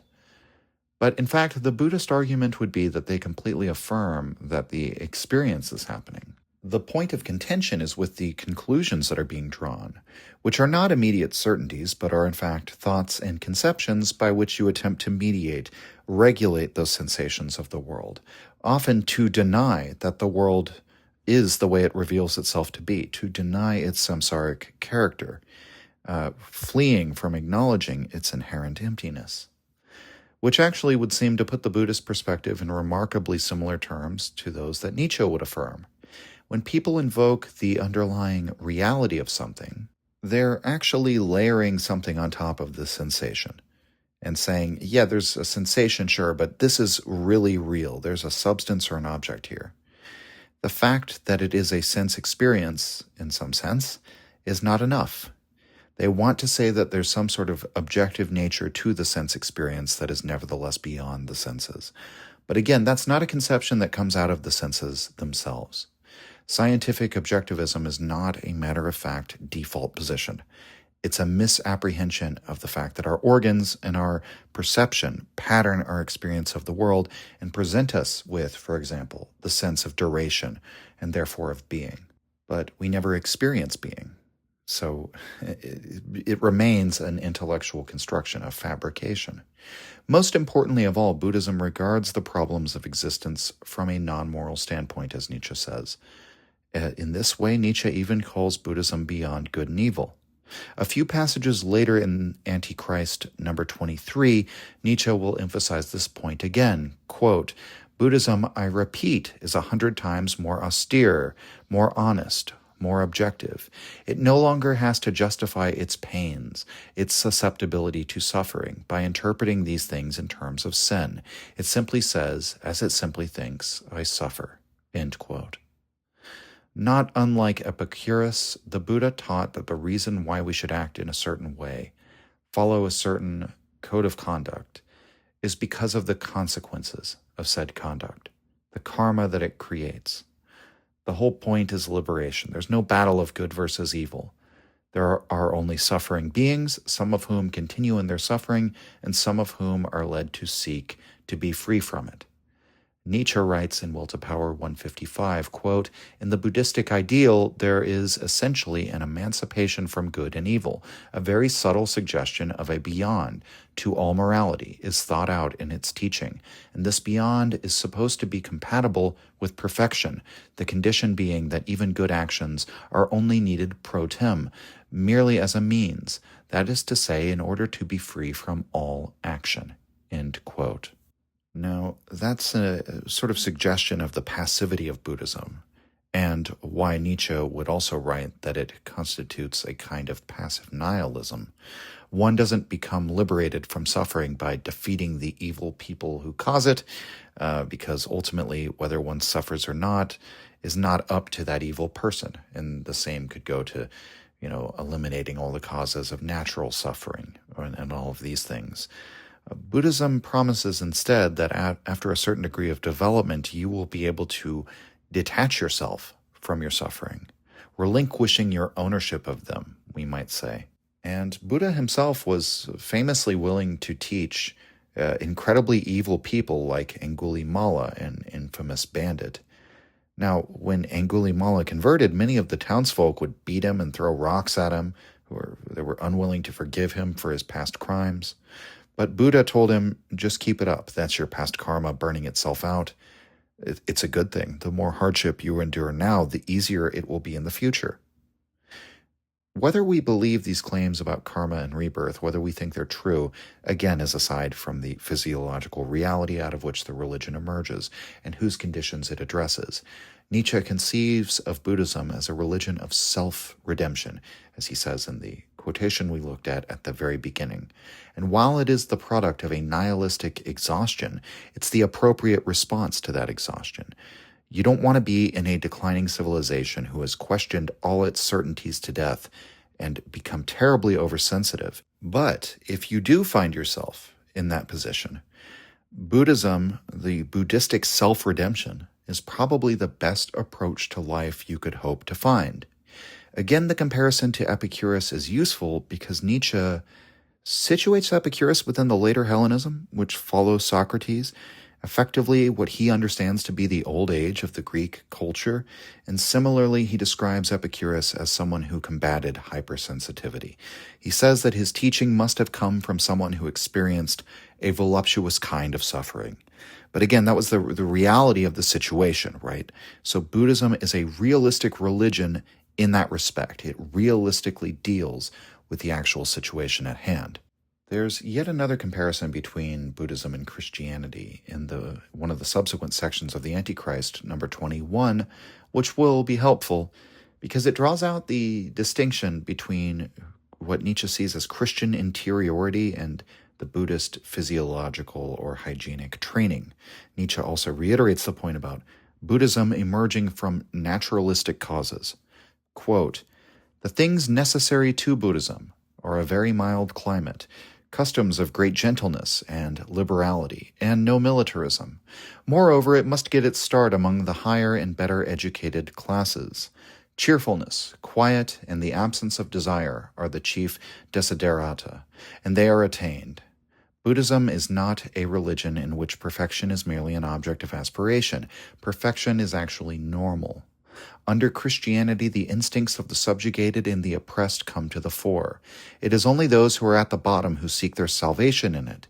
Here, the prevailing pastime, the favorite remedy for boredom, is the discussion of sin, self-criticism, the inquisition of conscience. Here, the emotion produced by power, called God, is pumped up by prayer. Here, the highest good is regarded as unattainable, as a gift, as grace. Here, too, open dealing is lacking. Concealment and the darkened room are Christian. Here, body is despised and hygiene is denounced as sensual. The church even ranges itself against cleanliness. The first Christian order, after the banishment of the Moors, closed the public baths, of which there were 270 in Cordova alone. Christian, too, is a certain cruelty towards oneself and toward others, hatred of unbelievers, the will to persecute. Somber and disquieting ideas are in the foreground. The most esteemed states of mind, bearing the most respectable names, are epileptoid. The diet is so regulated as to engender morbid symptoms and overstimulate the nerves. Christian, again, is all deadly enmity to the rulers of the earth, to the, quote, aristocratic, along with a sort of secret rivalry with them.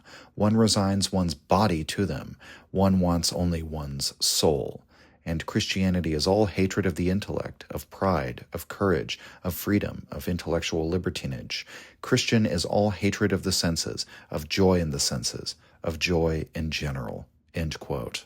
So numerous points of contrast are drawn here.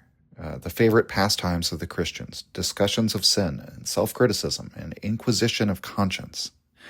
Bad conscience, also key to Nietzsche's understanding of Christianity, and he discusses that at length in the Genealogy of Morals. To make yet another comparison in this respect, there's a passage in, I believe, Daybreak, where Nietzsche says that the usual experience for the Christian is an inner tension of guilt and pride that would have been totally alien to the ancient Greek.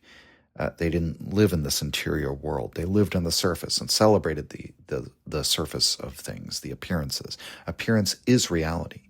Not so for the Christians, who think there is a truth concealed behind the world and who thinks their inner content, the state of the soul, is of the highest importance. Now, this tendency for self-criticism, in one respect, Nietzsche is rather grateful for, because it is this capacity for burrowing into oneself and being skeptical even towards one's own motives, operating from the premise that there is no good person, no truly moral person on earth, that every human action is motivated by something self-serving, that we're all stained by sin. This capacity for this kind of self-investigation is what eventually produces the skeptical attitude that even turns against Christianity. In a way, the critical philosophers of the Enlightenment owe their existence to the self-lacerations of Protestant Christianity.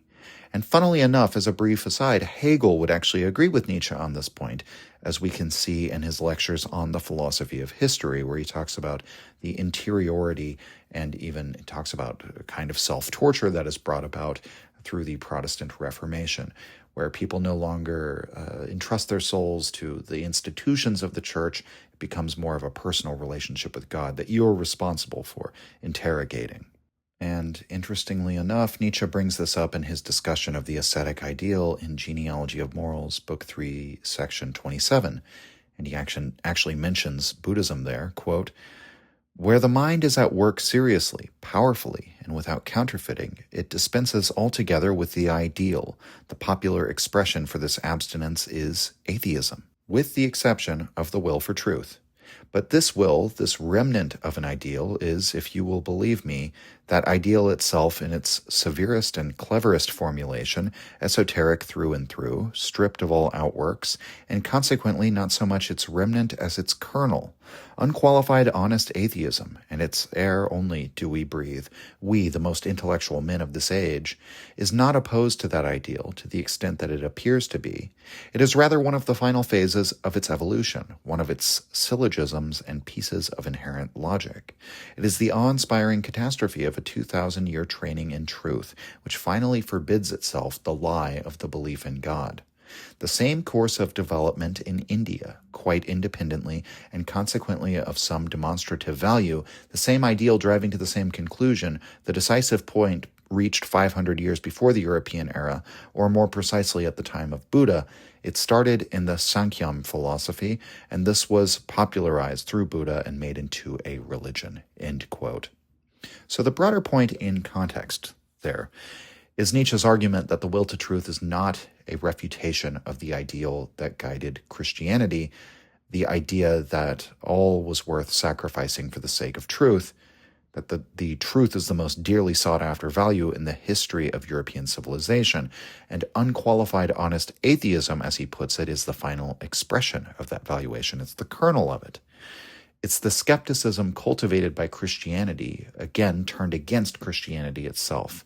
But interestingly, Nietzsche again invokes the notion of Buddhism as emerging out of a skeptical society. It's again tied to that open and honest atheism. And he says Buddhism reaches this point by a different road and by independent means, and sooner than Europe did. And contrary to popular misrepresentations of Nietzsche, by the way, it should be clear by now that he counts the atheism of the Buddhist religion as one of its benefits.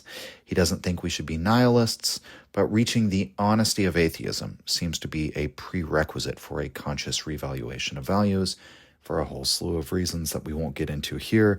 Of course, Zarathustra must be Zarathustra the godless. He must make war upon morality in order that he may, as Nietzsche says at the end of The Gay Science, the passage The Great Health, his image is somebody who can play with all of the most somber and serious and divine things of humankind as a child plays. So in order to make valuations self-consciously as part of a human project of creation, we have to be godless, we have to be immoralist. But perhaps the more important contrasts that Nietzsche draws back in that passage in the Antichrist would concern the difference between Buddhist hygiene and Christian asceticism as a difference between aristocracy and the lower classes. To take on the first issue, Christian asceticism is premised on this idea of soul being separate from body. You can let the body wither away, and in fact, it might even be good to do so. G.K. Chesterton drew this distinction between Christianity and Buddhism as well. He writes in Orthodoxy, quote, "No two ideals could be more opposite than a Christian saint in a Gothic cathedral and a Buddhist saint in a Chinese temple. The opposition exists at every point, but perhaps the shortest statement of it is that the Buddhist saint always has his eyes shut, while the Christian saint always has them very wide open. The Buddhist saint has a sleek and harmonious body, but his eyes are heavy and sealed with sleep. The medieval saint's body is wasted to its crazy bones, but his eyes are frightfully alive." End quote. And Chesterton actually draws a kind of philosophical insight from this. The Buddhist is looking inward, whereas the saint is looking outward.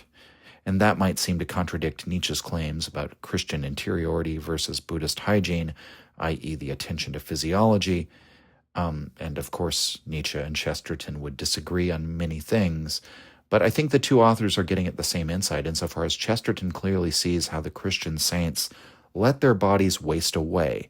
They're looking outward because salvation comes from outside of themselves. Whereas the Buddhist knows that salvation is something that has to be worked out by one's own practice. The more important notion is the different understanding of the relation of one's spiritual practice to the body. Do you let the body waste down to the bones, concerned solely with the soul, or do you see the health of the body as the thing of the highest importance, shaping your daily practices so that you can overcome suffering through the health of your body, which is the way that Nietzsche interprets Buddhism? Regarding the issue of aristocracy, well, for Nietzsche, Buddhism is an aristocratic religion. Buddha himself was an aristocrat. He was, in fact, a prince. His father had a vision when Buddha was a young man, still known as Siddhartha of the Shakyas, that his son would either be a great king, what they call a wheel-turning king, I believe it's a Chakravartin, or the founder of a great religion. And of course, his father preferred that his son would become a great king, and he attempts to shield the young Siddhartha from the realities of the world. I'm sure all of you are familiar with this story, but the point here is that Buddhism's rejection of worldly desires is not a product of resentment, but an affirmative choice. The young Siddhartha perceives for himself where all human desires, all human striving leads upon seeing, the old man, the sick man, the dying man, the dead man, and willfully chooses to abandon. It's not as if he's poor or oppressed or downtrodden. He could be one of the greatest kings on earth, but he willingly abdicates all of that. Buddhist practitioners refer to themselves as nobly born or as Brahmins. Effectively, they understand themselves as those who are sovereign because they hold their own destinies in their own hands. They also view the one who has conquered suffering as standing above any worldly king or ruler. And so there's an immense self-respect or self-elevation that comes with the Buddhist teaching, and which Nietzsche would say contrasts sharply with the Christian handling of resentment. The Christian rejection of the world, on the other hand, for Nietzsche is more like sour grapes. It comes from the oppressed classes, the enslaved population of ancient Rome, who couldn't pursue any worldly pleasures because their lives were controlled by others, and consequently they embrace a religion in which their salvation from this situation of oppression is affected by an other. And that other is Jesus Christ, who, at least as a human being, was born in a manger. He himself was among the oppressed peoples of Rome, given that Jerusalem had been conquered by the Romans. Nietzsche elaborates on this point in Will to Power number 154, and he begins with a paragraph describing Buddhism in much the same terms that he already has, so I'm not going to go into analyzing some of these same points. The interesting thing is the description of Christianity that he gives. He says that Christianity, quote, is not the expression of the downfall of a race. It is, from the root, an agglomeration of all the morbid elements which are mutually attractive and which gravitate to one another. It is therefore not a national religion, not determined by race. It appeals to the disinherited everywhere. It consists of a foundation of resentment against all that is successful and dominant. It is in need of a symbol which represents the damnation of everything successful and dominant. It is opposed to every form of intellectual movement, to all philosophy. It takes up the cudgels for idiots and utters a curse upon all intellect. Resentment against those who are gifted, learned, intellectually independent, and all these it suspects the element of success and domination." End quote. This is why Christianity is so dangerous for those who do have some sense of pride or self-worth. The main distinction, then, appears to be that Buddhism neutralizes resentment, whereas Christianity thrives on resentment. It's not the product of a culture's old age, Christianity. It appeals to the disinherited everywhere. It could emerge even at the beginning of a culture. And I've quoted from or alluded to the following passage many times on the show, but in context, this next passage, Antichrist 22, becomes very important for our analysis. Quote, "When Christianity departed from its native soil, that of the lowest orders, the underworld of the ancient world, and began seeking power among barbarian peoples, it no longer had to deal with exhausted men, but with men still inwardly savage and capable of self-torture.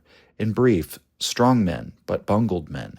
Here, unlike in the case of the Buddhists, the cause of discontent with self, suffering through self, is not merely a general sensitiveness and susceptibility to pain, but on the contrary an inordinate thirst for inflicting pain on others, a tendency to obtain subjective satisfaction in hostile deeds and ideas.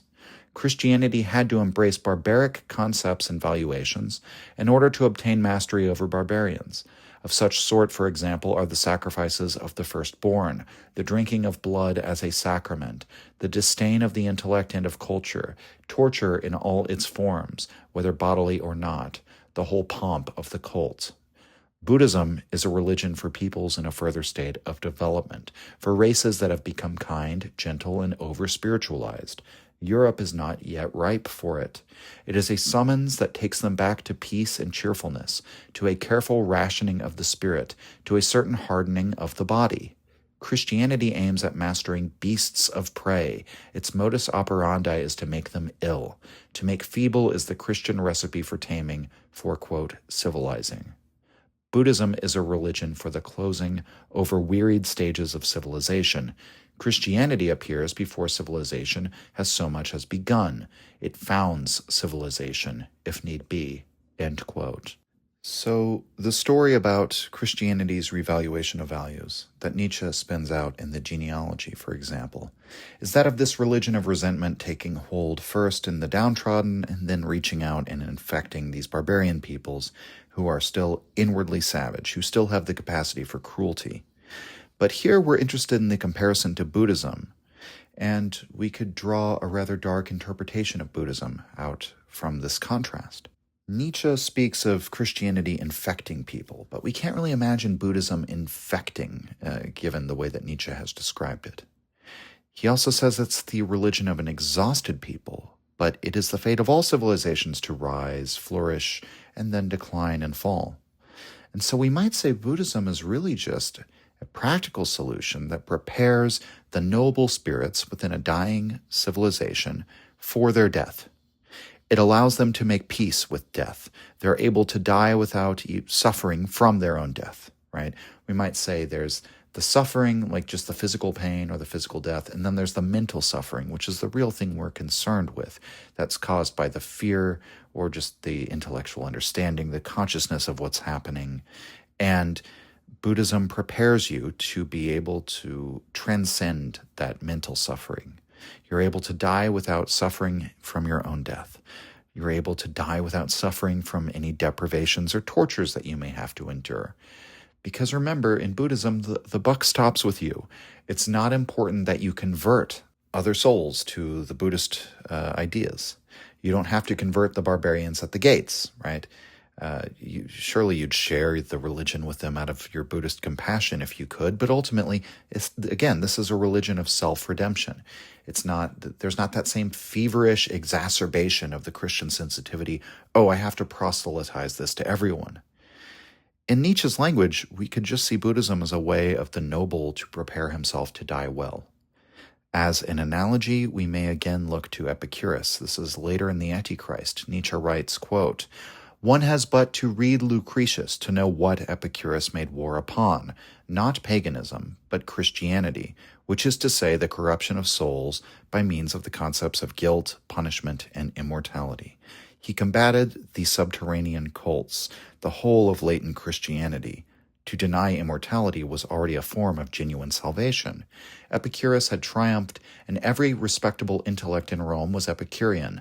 When Paul appeared, Paul, the Chandala hatred of Rome, of the world, in the flesh and inspired by genius." End quote. So obviously Epicurus lives and writes before Christianity even exists. So Nietzsche puts Christianity in scare quotes in this passage. He's using it as a kind of suprahistorical category for beliefs about guilt, punishment, and immortality.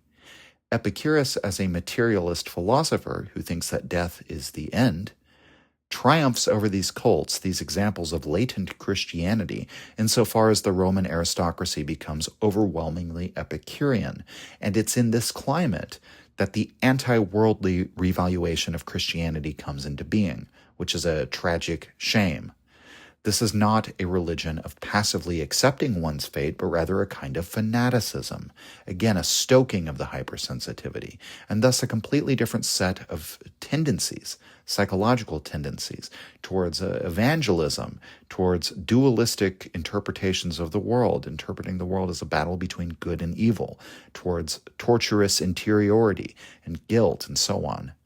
Nietzsche writes of Buddhism in Will to Power 155, quote, "Nothing could be more contrary to its instinct than the tension, fire, and unrest of the religious man," end quote. And here he again contrasts Buddha's teaching with the religious fanaticism of St. Paul. And thus, Christianity does not even need to find civilization in existence. It can even found civilization. Why would this be? Because it is a regime of taming. It's a moral regime that attempts to regulate the impulses, that seeks to reshape human beings in accord with its anti-worldly judgments about reality. It's a force of the gregarious values, the most common, the meanest, the most mediocre values. It attempts to triumph over all that is active, successful, and dominant. As Deleuze argued, Christianity does not do this by comprising a greater force, but like all reactive forces, by separating the strong from what they can do, by introducing these mediating concepts of guilt and sin and so on, which disrupt the activity of the believer. The world becomes profoundly moralized and judged and condemned, but inside the feeling, the sensitivity of that one experiences, the feelings that they experience become all the more zealous and frenzied, all the more fanatical, all while action is neutered. Can't we say the same of Buddhism, however, regarding taming? Well, not if we follow Nietzsche's interpretation. The Buddhist isn't tamed in the same way. Nietzsche doesn't see hygienic practices. He's drawn a distinction between hygienic practices, which seem to have a kind of respect for the body, and a respect for the idea that Nietzsche also shares, that our psychological states are a direct consequence of our physiological states. So there's a difference between that and asceticism, which is a kind of torture of the body, and based on this kind of dualistic separation of body and soul. But the Buddhist simply passes on the pleasures of the world, recognizing them as false. Right? Because Buddhism is this realistic, logical, austere religion, he's able to have this insight or discernment to see that those seeking after those desires will only cause him undue suffering, the same conclusion that Epicurus came to, and so he is able to have the strength of self-redemption to say, I pass, I don't need that. He doesn't call the pursuit of these desires sinful, but it's what the Buddhists would call unskillful if the goal is freedom. The Buddhist cultivates the power to be able to pass up worldly cravings, the cravings that most of us find ourselves tethered to. Not out of a fanatical hatred of the world. That's how Christianity accomplishes this. But a non-moral assessment, in Nietzsche's language, beyond good and evil assessment, that the juice just isn't worth the squeeze, right? And above all, even though it does represent for Nietzsche a passive nihilism, which poses its own problems, and we're going to discuss all of that next time, Buddhism also offers a bridge to independence, as he suggests in a passage in the Genealogy. And before I read this, I want to say Nietzsche does invoke the ascetic ideal here, at least by implication, in a way that refers to Buddhism, which may seem to contradict his earlier denial that Buddhism is an ascetic religion. Nevertheless, even though Buddhism is hygienic in its orientation, even though it pays attention to the physiology, it does not devaluate the body in favor of the soul as Christianity does. I think when he's calling it ascetic here, he means it's because, for the simple fact that it's a religion of self-denial. That asceticism in the broadest sense can be seen as just denying yourself things. And Nietzsche would eventually come to see all forms of self-regulation of the instincts as types of asceticism. And it's in that spirit that I think he uses the term here. But nevertheless, what he says about the Buddha is very fascinating, and I think this will be a wonderful way to conclude this episode by focusing on what Nietzsche admires most about Buddhism. And this is from Genealogy 3, Section 7. Quote, "A married philosopher belongs to comedy. That is my rule. As for that exception, Socrates, the malicious Socrates got married, it seems, ironically, just to prove this very rule. Every philosopher would say, as Buddha said, when the birth of a son was announced to him, Rahula has been born to me, a fetter has been forged for me. Rahula means here a little demon. There must come an hour of reflection to every free spirit, granted that he has had previously an hour of thoughtlessness, just as one came once to the same Buddha. Narrowly cramped, he reflected, is life in the house. It is a place of uncleanness. Freedom is found in leaving the house. Because he thought like this, he left the house. So many bridges to independence are shown in the ascetic ideal that the philosopher cannot refrain from exultation and clapping of hands when he hears the history of all those resolute ones who on one day uttered a nay to all servitude and went into some desert, even granting that they were only strong asses and the absolute opposite of strong minds. What, then, does the ascetic ideal mean in a philosopher? This is my answer. It will have been guessed long ago. When he sees this ideal, the philosopher smiles because he sees therein an optimum of the conditions of the highest and boldest intellectuality. He does not thereby deny existence, he rather affirms thereby his existence, and only his existence, and this perhaps to the point of not being far off the blasphemous wish, Pereat mundus, fiat philosophia, fiat philosophus, fiam, end quote. Those last lines are in English, let the world perish, let there be philosophy, let there be a philosopher, let me be him. In other words, the world can burn for all I care, so long as a philosopher exists. What Nietzsche is getting at is the way in which our valuations, our interpretations of the world, tend to valorize and celebrate and make into the highest type the very way of life that we follow, and the very feelings and goals that we find to be the highest.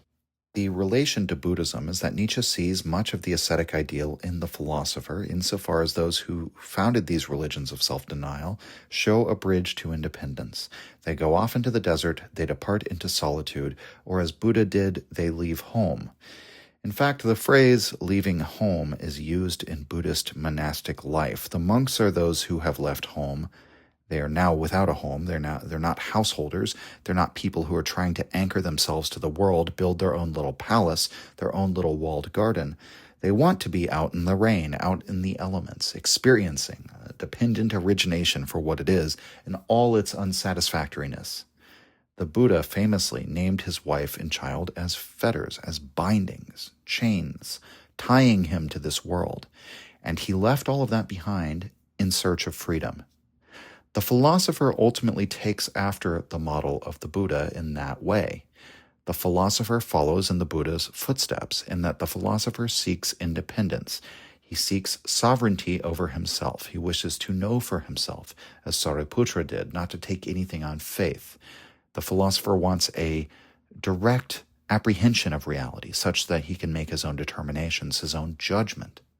For all the problems that afflict the human race due to these practices of self-denial, and in spite of the fact that Nietzsche hopes for something beyond nihilism during this coming interregnum after the death of God, the Buddha remains the only founder of a major world religion of which Nietzsche has very little to say, which is negative, because he shows us how to realistically and serenely confront that situation. After all, Gautama Buddha founded the only positive religion in existence, as Nietzsche puts it, and a religion that was cool-headed and comfortable with the open and honest atheism that is a stage that Nietzsche says we here in the West have yet to reach. But of course, nothing is ever that simple when it comes to Nietzsche's opinions.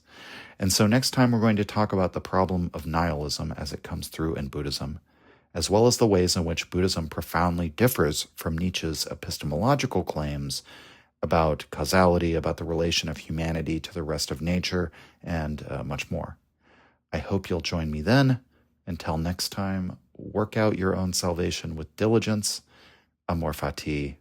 Welcome to Season 7. Signing off. If you enjoyed the Nietzsche Podcast or found it helpful, you can visit us and support the show at patreon.com/untimely reflections. The link is in the description. Or just share the show with any of your friends that you think might enjoy it or on social media. Thank you for your support.